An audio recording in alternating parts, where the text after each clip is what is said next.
listener production. Hi, Natarsha Belling with you and welcome to the afternoon edition of The Briefing. Coming up in our deep dive, the annual billion-dollar Black Friday sales are already underway. A perfect timing to snap up a bargain, especially in the lead up to Christmas. But experts are warning consumers need to watch out for savvy scammers and dodgy shopping sites. We'll have all that expert advice in just a moment. But first, let's check the afternoon headlines this Wednesday, the 12th of November. Prime Minister Anthony Albanese has just announced a new landmark security treaty with Indonesia.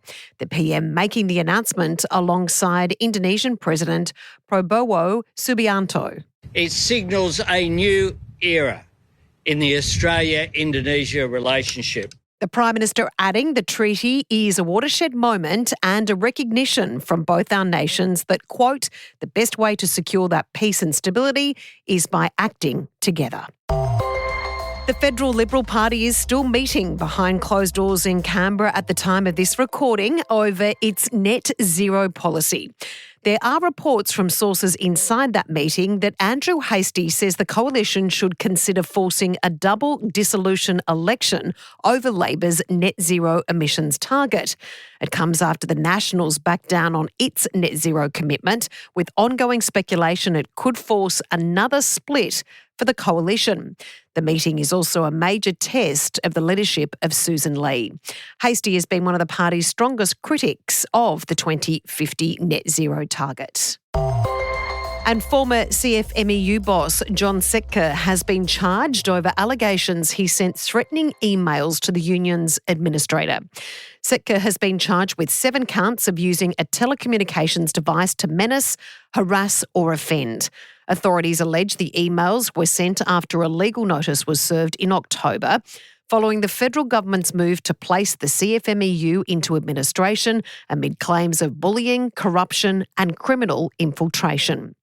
Victoria's Police Assistant Commissioner Martin O'Brien says the investigation continues, urging anyone with information about concerning behaviour in construction workplaces to come forward.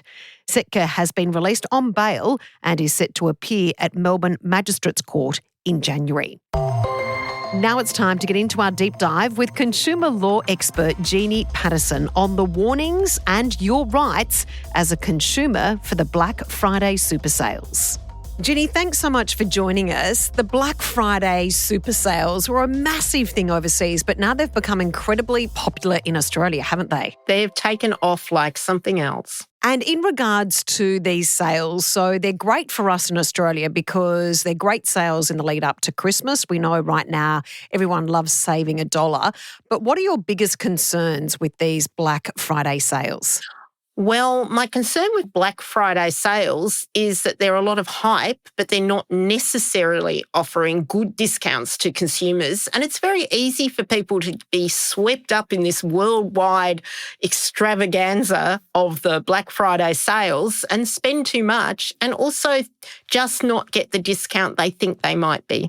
So in regards to some of the things we need to watch out for, especially a majority of people may do their shopping online, what are some of the things we've got to look out for, especially with big retailers and massive discounts? Well, most marketing aims to influence consumer decision-making, and there's a lot of strategies that are used to do that. So the aim of most Black Friday marketing is to make the discount look better than it is or make the need to act more urgent than it is. So things to look out for are ticking clocks, make your decision soon, or discounts that are promoted in really large letters, but when you look below them, you find that actually only a few items are discounted, or even discounts that are in red colouring so that they look spectacular, but when you think about it carefully, they're not. So there's a variety of sort of what we call manipulative strategies to make us excited when in fact what we're getting really isn't as good as we might think. And also we have more time. There's lots of products on sale.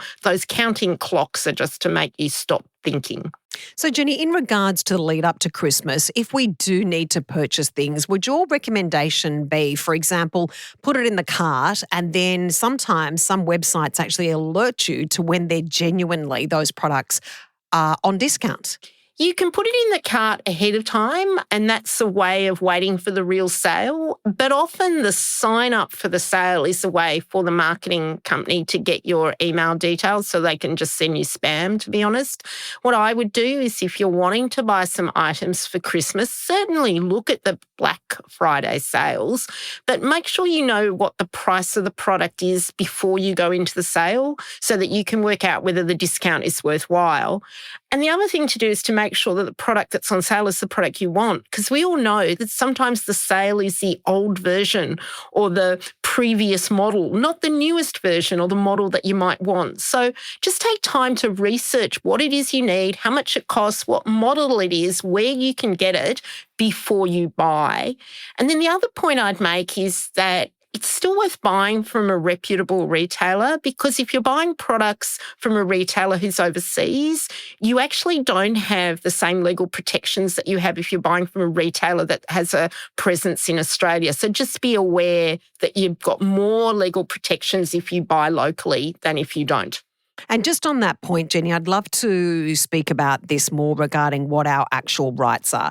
So say, for example, I buy a pair of shoes from an overseas website that looks quite legitimate. What are my rights, if that's an overseas-based company, on return policies? Am I entitled to a refund?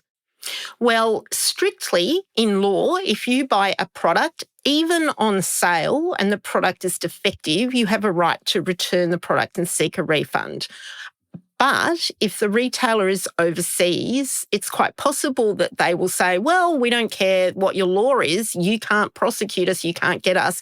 And there's a number of examples of consumers buying defective products, or products, in fact, that are banned in Australia. They're unsafe, not just defective, but not having rights to return or refund that they would have if the retailer was in Australia.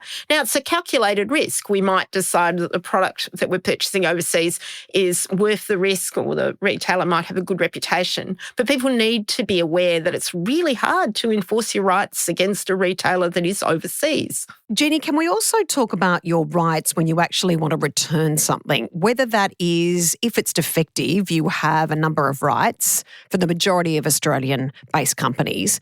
But in regards to if there isn't a default or it's not defective, but you just have a change of mind, even here in Australia, and I had an example the other day, I wasn't entitled to a complete refund. The retailer just offered actually a voucher saying they didn't have to refund me money because it wasn't effective. Yeah. Can a retailer do that? Yes, they can. And that's such a good point, because even small retailers will often offer change of mind refunds. Actually, I did just buy some shoes on a pre-Black Friday sale. So that one is close to my mind. And that retailer does offer change of mind returns, even on sale items, but they don't have to. That is a goodwill gesture. The only legal obligation of a retailer is to offer a refund or an exchange for a product that's defective. So again, in the heat of the sales, it's worth just taking a breath, putting the product in your cart, waiting for a moment and checking that you have those protections that perhaps we take for granted. A right of return for change of mind, where the retailer is. Do you even know who the retailer is? Sometimes buying online, you're not even sure who the retailer is. So that if the product's defective or if you don't like it, you do have those rights that we like to take for granted in online sales. Judy, the other big issue, you mentioned it before, there's a lot of retailers that want you to sign up to a rewards program or become part of their elite club. But that's really a smokescreen in a lot of circumstances to get your data. What are our rights? Do we have to hand over that information? A lot of online retailers will say sign up for a discount. So the advertising is you'll get a discount, our product's on sale. But when you go to get the discount, you have to enter not just your email, but your phone number to get that discount. And often that discount actually isn't very large. It's 5% or something along those lines. If you choose to hand over that information, you've made the choice, your information is handed over. Now, you can unsubscribe later on, but you have shared that information with the retailer and you will put up with a whole load of marketing, a whole lot of targeted advertising, actually. Now, you might be happy with that because you might want to be notified of the pre-sale sale. Or you might not want to be getting that information, in which case probably the discount isn't worth giving away that information. And while I'm there, on tactics that are used for people who sign up. The other thing that listeners might notice is sometimes when you purchase products online, you see the price of the product, you've got the discount code, you go through to check out for the product, and all of a sudden there's another item that's been added, and that item is shipping protection. And that can be quite a large amount of money. It can be, $20, $25. You're automatically opted into shipping protection. You can opt out of shipping protection if you want to. It really is the retailer's responsibility to get the goods to you. But again, if you're having goods shipped from overseas, it may be difficult to pursue the retailer. So that shipping protection may well give you peace of mind, but it is an added cost on the price of the item that you don't see until checkout. So be very careful also at checkout about what you're actually purchasing. And Jeannie, apart from, of course, data, handing over our precious data, phone number, home address, etc., the other big issue with buying online, especially with not so reputable organisations or companies, is the risk of scammers. Talk us about what we have to look out for to make sure we're protected. Oh, the scam risk is huge now, and we've seen a rise of so-called ghost stores on social media. So these are the stores that you'll see advertised. They look really real. They do not look like they're deep fakes, and they often are saying, going out of business. Sadly, we have to shut our shop. Often those are not actually authentic ads. They're scams that people will sign up to buy, often very expensive or high-value products or, name brand products that are reduced price, and will get nothing in return. So be very careful with any sale that says going out of business and is offering, high-quality, well-known products or even bespoke products. Just be careful with the going out of business sales, because often we know now that they are ghost stores. They're a scam.